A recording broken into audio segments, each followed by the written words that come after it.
Kumusta kayo guys? Welcome kayo sa aking YouTube channel. Sasagutan naman tayo ng comment doon sa nag-comment sa comment section natin. So ito yung tanong niya. Sir, pwede pagawa ng floor plan 4x6 meter floor area sa baba. Merong kwarto at katabi ay CR. Room sa baba 2x3 meter. CR 1x2 meter. Dalawang bintana, kwarto at kusina. Second floor 3 meter by 3 meter at mayroong mini terrace overlap na 3 meter by 4 feet. Room sa taas 2 meter by 4 meter. 1 meter sa mezzanine or hallway papunta sa mini terrace. So ito, nagpapagawa ng floor plan. So ginuhit ko ito. At sa description mo, ay medyo naintindihan ko naman. Okay?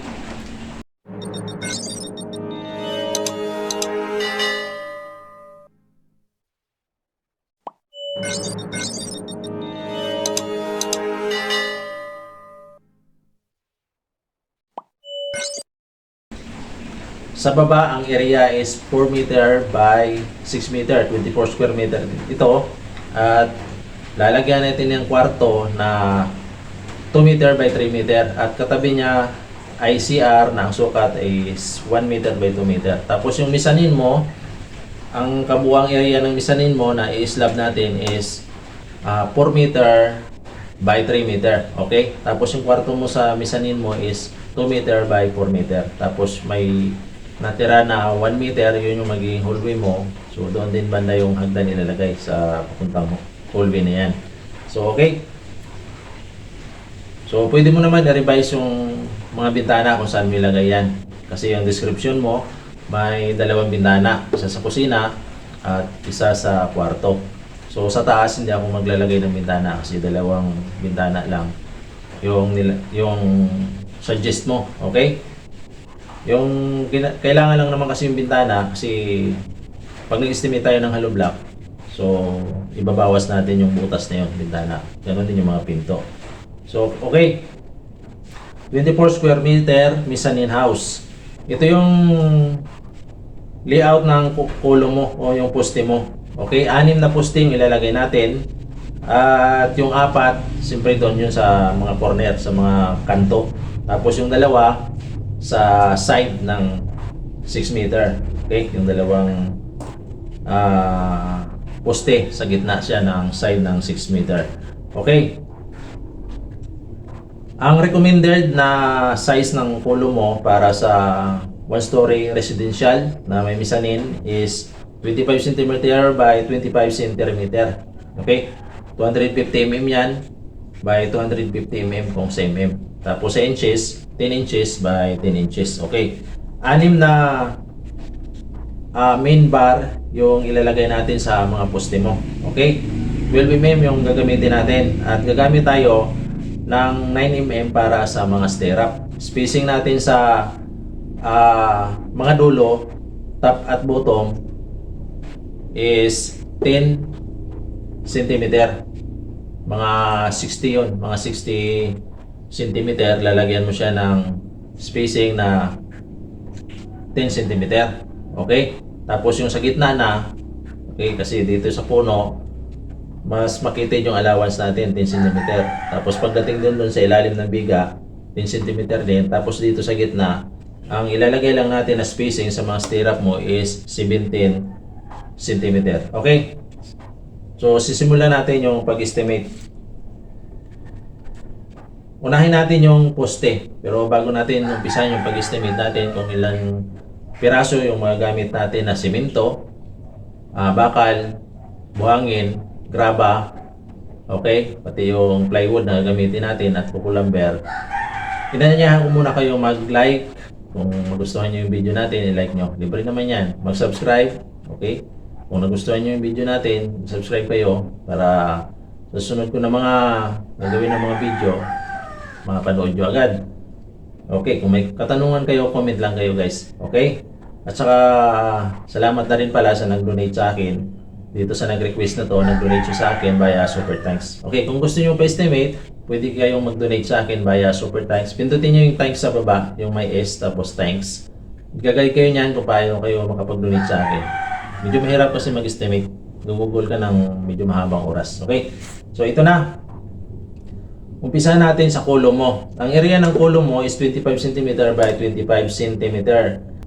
So, ang magiging volume niyan is 0.3125 cubic meter. Okay? Ibig sabihin, yung 6 na column mo, ang volume niyan is 1.875 cubic meter. Okay, kailangan natin dyan ng 17 bag na simento, 34 bag na buhangin, at 68 bag na graba. Okay guys, ang bakal na gagamitin natin dito is 12 mm. Kailangan natin dyan ng 36 pieces na main bar. Ang stirrup mo naman, ang magiging putol ng stirrup mo, putol niya is 0.75 meter o 75 cm. Okay? Saktuhan yan. Pag yung 6 meter, divide mo sa 75, wala kang retaso na makukuha niyan. Kaya kailangan natin dyan ng 29 pieces na 9 mm sa stirrup ng mga poste mo. Okay, sunod na natin yung pundasyon o kulong puting, pundasyon ng mga poste mo. Ang magiging area o size ng hukay mo, yung kwadrado niya, is 1.2 meter by 1.2 meter. At bubuhusan natin siya ng kapal na 30 cm o 0.30 meter. Mga 12 inches yan. Isang roller yan yung kapal niya. Yan. Yung ibubuhos natin yung kapal ha. Tapos ang concrete na gagamitin natin para dito, ang concrete na strength niya is 3,000 PSI Class A. 124 yan. Isang simento, 2 buhangin at 4 na graba. Okay, two-way footing yung gagamitin natin na ang spacing is 15 cm o 150 mm. Okay? At ang lalim na ihuhukay natin is 80 cm. Okay? Kung medyo malambot, pwede mo padagdagan hanggang magiging 1 meter. So, depende sa lupa yan yung lalim mo. Okay? So, ang magiging volume niyan is i-times lang natin lahat. 1.2 meter times 1.2 meter times 0.30 meter. Itong kapal ha is equals to 0.43 cubic meter yan. Yung volume ng isang kulong puting mo. Ibig sabihin, yung 6 na kulong puting mo, may volume siya na 2.6 cubic meter. Okay. Ang kailangan natin simento dyan is 24 bag para dyan sa 6 na kulong puting. Okay, ang buhangin na kailangan mo rito is 48 bag at ang graba is 96 bag. Okay, ang kailangan mong bakal dito 12 mm yung gagamitin natin. Tapos ang spacing is 15 cm ang spacing natin. Ang magiging concrete cover mo rito, standard concrete cover is 75 mm. Tamtaman yung kapal niyan para kahit nasa ilalim man siya ng lupa, laging nababasa, hindi maaabot yung mga bakal mo. So hindi ka kalawangin dahil makapal yung concrete cover mo ng kulong puting mo. So both side yan, lahat ng side yan, lahat ng paikot ng side ng hukay mo. Ang magiging putol ng bakal mo rito is 1.05 meter. Okay? Makakuha ka dyan ng 5 putol. Tapos yung may retaso dyan na 75 cm, pwede mo siyang gagawing dowel. So, ang kailangan mong bakal para sa kulong puting reinforcement mo is 17 pieces na 12 mm. Two-way to ha. Ibig sabihin ng two-way, 2 patong. Unang bakal mo na ganon, patong. Tapos, ganon pa yung isa, maganon. Two-way ang tawag niyan. So, ayan. Dito na tayo sa puting tie beam. Pag sinabing puting tie beam, ito yung nagkukunikta sa mga poste mo sa ground, sa ilalim. Puting tie beam ang tawag niyan para yung poste mo, pag ganito yung poste mo, pag may puting tie beam sa ilalim ng pabalagbag, hindi siya gagalaw. So, ang puting tie beam natin, paikot. Tapos yung sa poste natin na side na sa gitna, isang pabalagbag. So, paikot na ganon. Tapos yung sa 6 meter sides, isang pabalagbag. So ang gagawin nating size ng puting tie beam is 20 cm by 25 cm. at ang kabuuang haba nito is 25 meter. Okay? Pag pinagdugtong mo lahat ng beam mo, beam dito sa 6 meter, sa 4 meter, 6 meter, 4 meter, tapos may 4 meter, 24 yan. 24 meter yan yung kabuuang haba.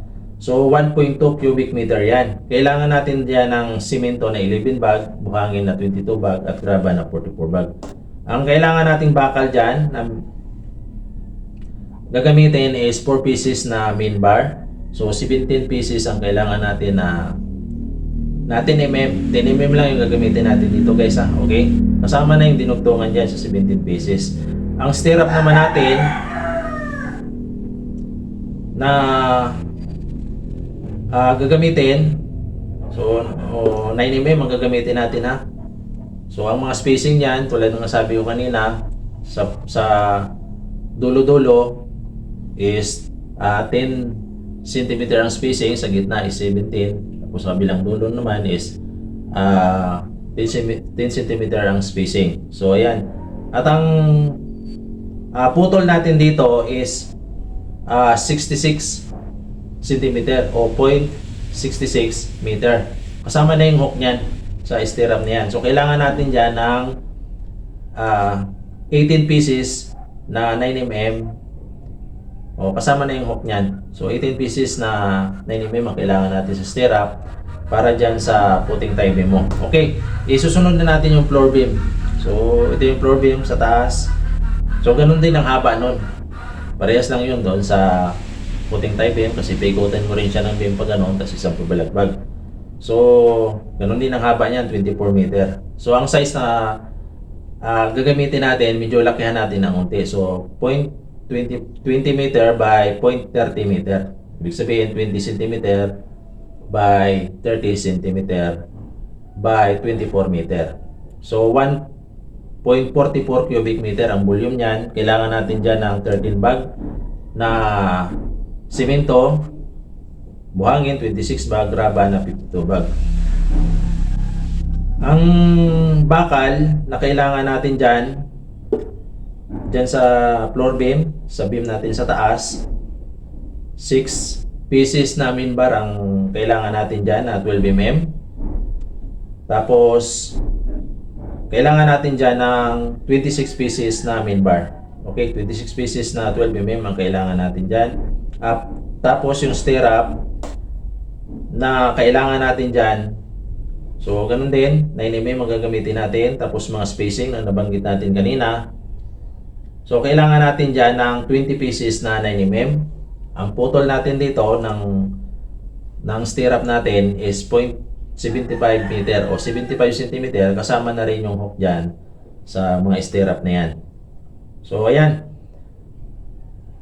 nakuha na natin yung mga gamit sa poste natin, tapos sa puting, tapos sa mga beam nakuha na natin. So isusunod na natin yung slab sa mezzanine. Yung sukat ng slab mo ayon sa iyo is 3 meter by 4 meter. So halos hinati lang to. Okay? So ang area niyan is 12 square meter. 4 times 3, 12 square meter yan. At gagamit tayo ng standard na kapal ng slab natin na 10 cm o 100 mm. So ang magiging volume mo niyan is 1.2 cubic meter. So ang kailangan mo semento diyan is 11 bag na semento, buhangin na 22 bag at 44 bag na graba. Two-way slab to ang gagamitin natin. Kaya ang bakal na kailangan natin dito is 23 pieces na 10 mm na bakal lang kailangan natin. Okay, ang spacing natin dyan is 20 cm. Isang bakal dito sa baba, kumpleto na yan. Tapos may pabalagbag na rin, pag ganun, square. Tapos patungan pa natin ng isa, ganun din, two-way slab ang tawag niyan. Okay. Sa steel deck kasi, one way lang yan. Isang bakal lang na pag ganun at pag ganun. Tapos steel deck. Dahil ang gagamitin natin dito is plywood, hindi steel deck, kaya two-way. Para mas matibay siya. Okay? So nakuha na natin. Lipat tayo sa flooring na. Yung flooring sa baba, po-flooringan natin. 24 square meter ang area niyan ng po-flooringan natin. So, ang volume niyan is 1.8 cubic meter. Kailangan natin dyan ng 16 bag na simento, 32 bag na buhangin, at 64 bag na graba. 9 mm lang na bakal ang gamitin natin dito sa flooring. Hindi naman niya nakahang eh. Tapos ang spacing is 50 cm. So, ang kabuuang haba niyang bakal na makukonsume natin dyan is 114.8 meter. So, pag dinivide natin yan sa 6, so kailangan natin dyan ng 20 pieces na 9 mm. Kasama na yung mga dinugtungan o overlap. Ang hollow block na kailangan mo sa taas at baba na to yung sa misanin mo, pwede mo na lang to gamitan ng Hardiplex. Okay? So, ang hollow block natin dito is sa baba na hollow block, tapos sa taas na hollow block, tapos yung sa kwarto mo, na misanin, pwede na Hardiplex yan. Okay?